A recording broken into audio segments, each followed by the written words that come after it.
Hello, Cancer, and welcome to your reading for the week of April 11th. I'm going to go ahead and continue shuffling this to see what I get for you. Just kind of sticking in the theme of the water element. I just get this kind of concept of a fog, but the fog is actually happening over a source of water.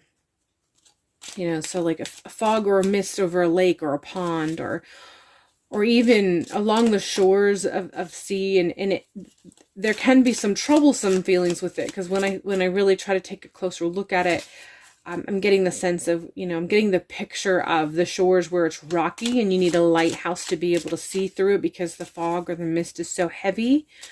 But unfortunately, the lighthouse seems to not be functioning, or at least the light from the house isn't reaching out far enough for you to be able to see everything. So this is just the vision that I am seeing. A little bit of, like I said, just cloudiness, murkiness, potential turbulent water. Which, when we think of water, it usually has to do with emotions. So this is something that is somehow incorporated in emotions, whether you've taken something personal or something has been said or done that is going to engage a personal sense of being attacked. This is what I feel like. This feels very much like it's the end of this week, moving into the first part of next week. So I'm talking about in past tense, because I feel like this is something that has transpired as you move into that week of April 11th, or the fallout from all of this is being experienced pretty early on, Saturday the 10th, Sunday the 11th, as far as when some of this transpires.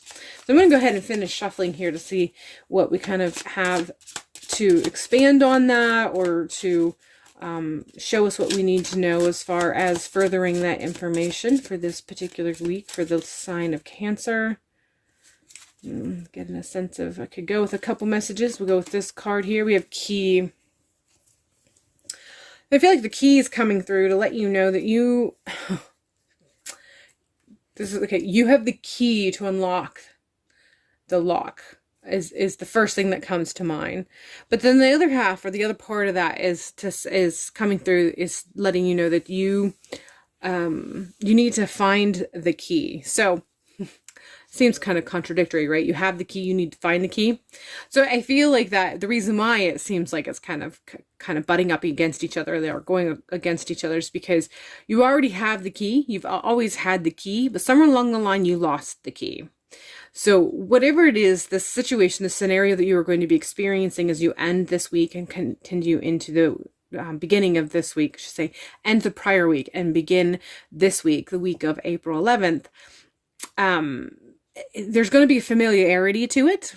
And the lock box, or the box that is locked, you have the key to it, and you just have to remember what that key is. And this seems like this is a lot of analogy, and it's coming through very clouded. So I'm trying to get a tap, or kind of get into what this might be referring to, but I'm trying to, give me a second. And I think one of the reasons why this might be coming in as confusing is because for some of you, this is coming through as a box that needs to be unlocked, and you need to look at the contents of it so that you can refamiliarize yourself with the situation. And that's necessary for you to be able to go through whatever it is that you're going through, or for you to be able to re-equip yourself with the knowledge and the experience from past experience or situations.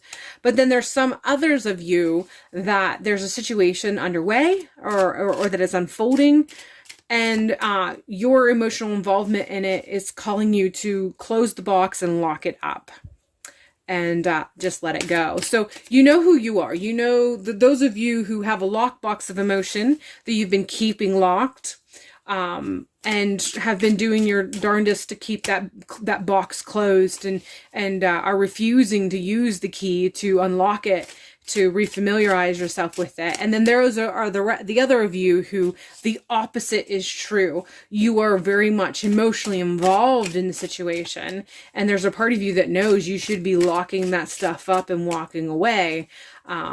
You're not doing that. So whichever side of the spectrum you fall on, and even if you find yourself in some situations you are holding the box and refusing to keep it closed, and other situations it's the opposite. However this applies, you know how it applies, because when you have these readings, your source of spirits, guide, deity, whatever the case be, your ancestors, whoever it is that speaks with you from the other realm, they whisper to you. They let you know when what part of the message is actually supposed to resonate. So I'm just going to put my faith in them and let that go, and go ahead and continue with drawing the next card to see how the rest of this week's message is going to unfold for you.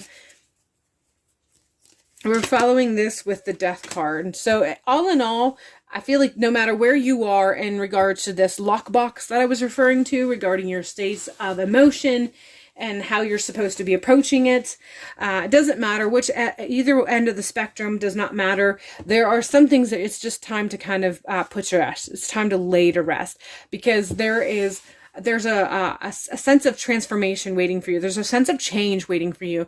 There's a sense of rebirth that's possible for you, but you've got to take care of and handle this situation appropriately. So for those of you who are keeping the box locked and refuse to open it up and refamiliarize yourself with the situation and the emotions that you need to move forward, that's keeping you kind of blocked and stopped from your rebirthing process. You need to process those emotions to move forward. You need to process those situations and those experiences and heal from them in some facet to be able to move forward. And then those of you who are on the other side of the spectrum that are keeping it too open and are getting too emotionally involved, your emotions are keeping you kind of rocking back and forth instead of giving you clarity. And so you need to shut the box so that you can heal in that quiet. You're not giving yourself enough quiet to heal from it. So again, doesn't matter where you are, allow that to apply. Once again, I'm just going to have to rely on those on the other side who guide you to speak up and let you know which of this resonates with you. But we're continuing with the Seven of Cups. And I feel like this is letting you know that this is something that's available to you. You have options that are available to you. You have options that are full of emotion that will allow you to feel light and alive. And then, of course, we all have options that make us feel less alive, less vibrant, less tingly, less happy. And the choices that we make lead us to one way or the other. Sometimes we keep a job even though we hate it because it has great vacation, and we know that if we get the other job that we really want, we're going to be starting from scratch, and so we're not going to have the vacation days. Or we keep a job because of the amount of money that we make at that particular job, even though we absolutely hate it and we know it's sucking our soul or is killing us from the inside out. But we maintain that job because, if we leave, there's a lack of security, or the financial benefits might not be there, whatever the case may be. And this can apply to other facets of our life. This can be relationships that we're in. This can be, volunteer activities that we participate in, or it can be groups that we go to, whatever the case may be. We have multiple choices in front of us. And then those choices and those options, some give us love and light and joy, and some dampen our spirit a little bit. And sometimes we partake in those that dampen our spirit a little bit because it's just something that needs to be done. But for whatever reason, the reason why this card is coming up is because you're involving yourself a little bit too much, and the activities are dampening your spirit a little bit too much. You're not drinking from the cups that give you love and light and high vibrations.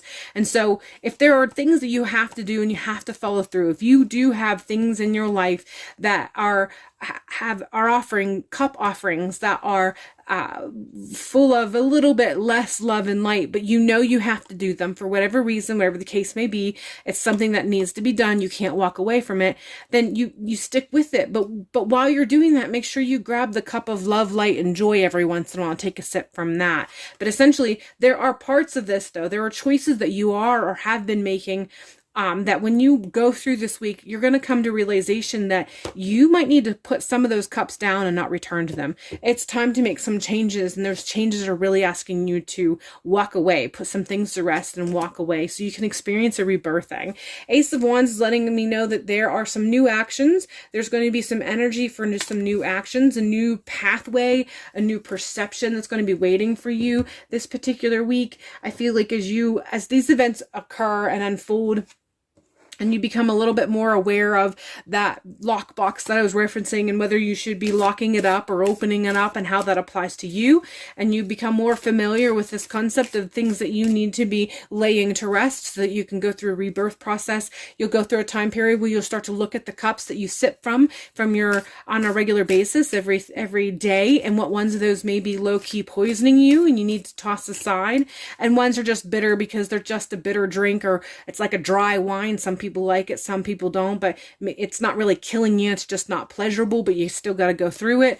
When you evaluate all of that, when you go through all of this, by the end of the week, it feels very much around the Friday, that your perception's going to change in such a way that it's going to help you to recognize some actions that you can take, and by taking and solidifying those actions, how it is going to kind of it's going to burn a new path of light for you, and kind of offer new light in a new direction, kind of light a fire under you in a way, as far as options that you may have and choices that you may have and decisions that you can make, that is going to make it so that you have more cups of love and high vibrations and less cups of bitterness and dry wine. We're ending this with nourish yourself. So I feel like that's referencing somewhat with what I was already saying about, the analogy I was making about the cups. Make sure that some of the cups that you're drinking from are filled with things that nourish you,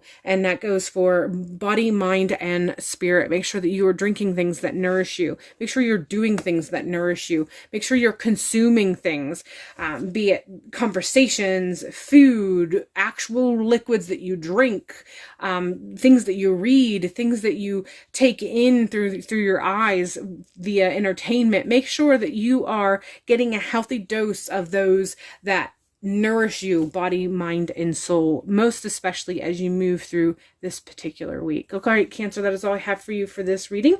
I hope this has provided you some insight and clarity for the week ahead, and hopefully I will see you in a future video.